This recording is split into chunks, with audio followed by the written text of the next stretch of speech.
আজ শেয়ার করছি শবে বরাত স্পেশাল 3 ধরনের হালুয়া।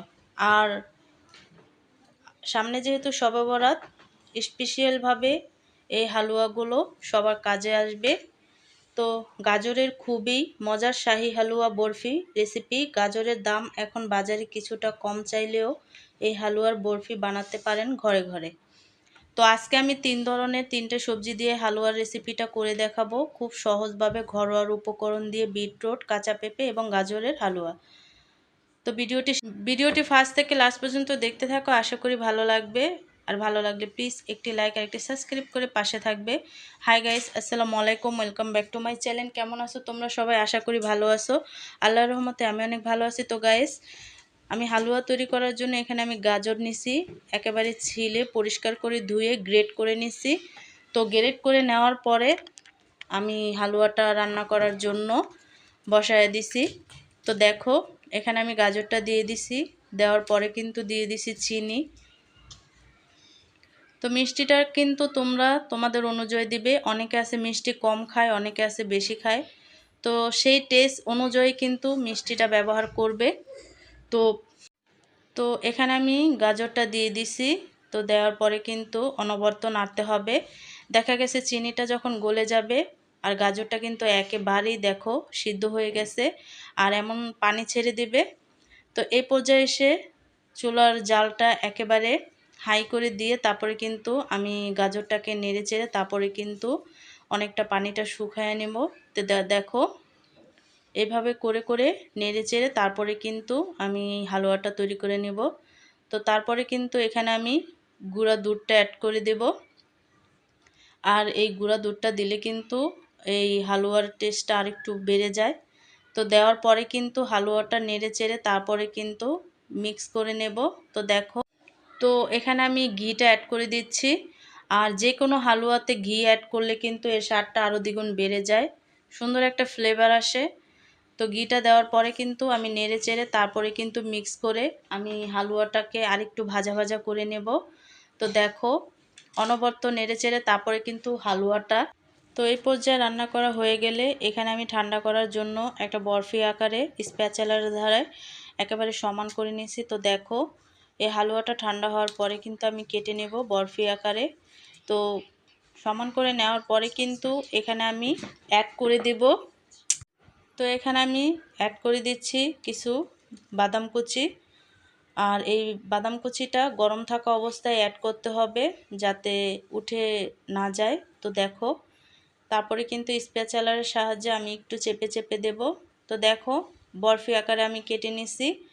আর এই হালুয়াটা খেতে খুব সুস্বাদু হয়েছে। তো আমি এখন কাঁচা পেঁপের হালুয়াটা তৈরি করে নেব। তার জন্য কিন্তু পেঁপেটা ছোট ছোট কিউব করে কেটে নিয়েছি সিদ্ধ করার জন্য। তো সিদ্ধ করা হয়ে গেলে আমি পেঁপেটাকে কিন্তু একেবারে তেলের সাথে ভেজে তারপরে কিন্তু এখানে আমি ফুড কালার দিয়ে দিছি। আর এই ভিডিওর অংশটুকু আমি দেখাতে পারি নাই, একটু সমস্যা হয়েছে। তো তারপরে কিন্তু এখানে আমি অ্যাড করে দিচ্ছি গুঁড়া দুধ। আর গুঁড়া দুধটা দেওয়ার পরে কিন্তু এই পেঁপের হালুয়াটা খুব ভালো করে অনবরত নেড়ে চেড়ে ভাজা ভাজা করে আমি তৈরি করে নেব। তো খুব ভালোভাবে তৈরি করে নেব। আর দেখো, একেবারে শুকনো শুকনো করে তারপরে কিন্তু আমি হালুয়াটা তৈরি করে তারপরে কিন্তু আমি ঠান্ডা হওয়ার জন্য এখানে সেট করে নিচ্ছি আর স্প্যাচুলার দিয়ে সমান করে নিচ্ছি। তো এভাবে গরম থাকা অবস্থায় কিন্তু এই হালুয়াটাকে সেট করে নিতে হবে। তো তোমরা যে যেমন আর কি এই বরফিটাকে সেট করতে চাও তেমনই করতে পারো। তো আমি খুব ভালো করে চেপে চেপে তারপরে কিন্তু এই বরফিটাকে সেট করে নেব। আর গরম থাকা অবস্থায় নিতে হবে। তো দেখো, এভাবে করে আস্তে আস্তে তারপরে আমি এই বরফিটাকে সেট করে নেব। তো দেখো, তো একটু চেপে চেপে তারপরে কিন্তু এই বরফিটাকে একটু সেট করে নিতে হবে। তো তারপরে কিন্তু আমি উপর দিয়ে কিছু বাদাম কুচি অ্যাড করে দেব। তো এই বাদাম কুচিটা যদি তোমরা না দিতে চাও তাহলে স্কিপ করতে পারো। তো বাদাম কুচিটা দেওয়ার পরে কিন্তু স্প্যাচুলার দিয়ে আমি একটু চেপে চেপে দেব যাতে বাদামটা একটু ভালোভাবে সেট হয়ে যায়। তো দেখো, এভাবে সেট হওয়ার পরে কিন্তু একটু ঠান্ডা হওয়ার পরে কিন্তু আমি কেটে নিচ্ছি। তো দেখো, হালকা হালকা ঠান্ডা হওয়ার পরে কিন্তু এই বরফিটা আমি কেটে নিছি, তার জন্য কিন্তু একটু আর কি শক্ত হয়েছে। তো এভাবে করে কিন্তু কাঁচা পেঁপের হালুয়াটা আমি তৈরি করে ফেলছি। তো দেখো, তো একদমই সহজভাবে এই কাঁচা পেঁপের হালুয়াটা তৈরি করা যায়। তো তারপরে কিন্তু এখানে আমি বিট নিয়ে নিছি, আর এই সবজিটা দিয়ে এখন আমি হালুয়া তৈরি করব। তার জন্য ছিলে সুন্দর করে ধুয়ে তারপর কিন্তু গ্রেট করে নিছি। তো গ্রেট করে নেওয়ার পরে কিন্তু এর যে রসটা আছে আর কি, সেই রসটাকে আমি খুব ভালোভাবে কিন্তু ছেঁকে নেব। তো দেখো, আর তোমরা চাইলে কিন্তু ব্লেন্ড করেও নিতে পারো। তো আমি এই রসটাকে একটু চেপে চেপে বের করব। এটার যেই রসটা থাকে সেই রস দিয়েই কিন্তু আমি হালুয়াটা তৈরি করব। তো দেখো, তো তোমরা চাইলে ব্লেন্ড করেও নিতে পারো, খুব সহজ হবে। তো দেখো, আমি কিন্তু রসটা বের করছি, করার পরে এখানে আমি হালুয়াটা তৈরি করার জন্য দিয়ে দিচ্ছি ঘি। আর ঘি দেওয়ার পরে এখানে আমি অ্যাড করে দিচ্ছি সুজি। তো সুজিটা দেওয়ার পরে কিন্তু আমি ঘিয়ের সাথে একটু ভেজে নেব, যাতে সুজির কাঁচা গন্ধটা না আসে। তো খুব ভালোভাবে কিন্তু ভেজে নিতে হবে একটু সময় করে। তো দেখো, আমি কিন্তু সুজিটাকে একটু ভেজে নিচ্ছি। তো ভেজে নেওয়ার পরে যেই জুসটা আমি রাখছিলাম বিটের, সেই জুসটা কিন্তু অ্যাড করে দিছি। তো দেওয়ার পরে কিন্তু খুব ভালো করে নেড়ে চেড়ে তারপরে কিন্তু জুসটাকে মিক্স করতে হবে। আর যেহেতু সুজি, তো সেই হিসেবে কিন্তু একটু নাড়াচাড়া বেশি করতে হবে, তো অনবরত নাড়তে হবে। তো দেখো, আমি কিন্তু অনেক সময় এই সুজিটাকে একটু নেড়ে নিছি, তারপরে কিন্তু এখানে আমি অ্যাড করে দিছি চিনি। আর মিষ্টিটা তোমরা তোমাদের টেস্ট অনুযায়ী দিবে। তারপরে কিন্তু এখানে আমি অ্যাড করে দিছি দুধ।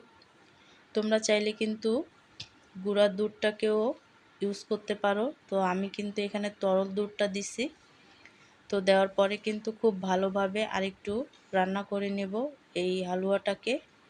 তো দেখো, রান্না করার পরে কিন্তু আমি সেট করার জন্য একটা পাত্রে নিয়ে নিছি, আর এখানে খুব ভালোভাবে চেপে চেপে তারপরে কিন্তু আমি সেট করে নেব। তো গরম থাকা অবস্থায় কিন্তু এই হালুয়াটাকে সেট করতে হবে। তো যেহেতু আমি বরফি কাটবো, তো তার জন্য কিন্তু আমি খুব ভালো করে চেপে চেপে সেট করে নিচ্ছি। তো সেট করে নেওয়ার পরে কিন্তু আমি হালুয়াটাকে কেটে নেব বরফি আকারে। তো তোমরা চাইলে কিন্তু অনেক ধরনের কুকি কাটার আছে, সেগুলো দিয়েও কিন্তু এই হালুয়ার ডিজাইনটা করতে পারো। তো আমি সিম্পলেই আর কি যেভাবে কাটে সেভাবেই কাটবো। তো দেখো, খুব ভালো করে কিন্তু আমি সেট করে নিছি। তো নেওয়ার পরে কিন্তু আমি কেটে নিছি দেখো। আর এখানে আমি কিছু কাজু বাদাম দিয়ে দিছি, তোমরা চাইলে পেস্তা বাদামও দিতে পারো। তো আমি কাজু বাদামটা অ্যাড করছি। তো তৈরি হয়ে গেল আমার 3 ধরনের সবজি দিয়ে 3 রকমের হালুয়ার রেসিপি। আর এভাবে কিন্তু তোমরা ঘরোয়া উপকরণ দিয়ে এই হালুয়াটা তৈরি করতে পারো, খুবই সহজ আর খেতেও অনেকটা টেস্টি হয়। তো এভাবে করে আমরা যে কোনো আর কি এই সবজি দিয়ে হালুয়াটা তৈরি করতে পারি। তো আজকের রেসিপিটা কেমন হয়েছে অবশ্যই কমেন্টে জানাবে। তো অন্য কোনো রেসিপি নিয়ে আবার চলে আসবো। আল্লাহ হাফেজ।